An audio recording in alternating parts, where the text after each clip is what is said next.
โอเคครับครับโอเคครับ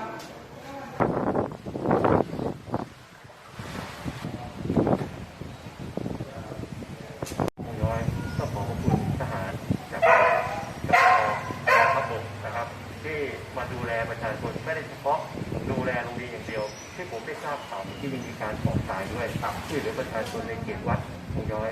ก็ต้องขอบคุณเป็นอย่างสูงว่าทหารดูแลประชาชนและประชาชนก็รักทหารทุกคนครับขอบคุณท่านผู้ในการ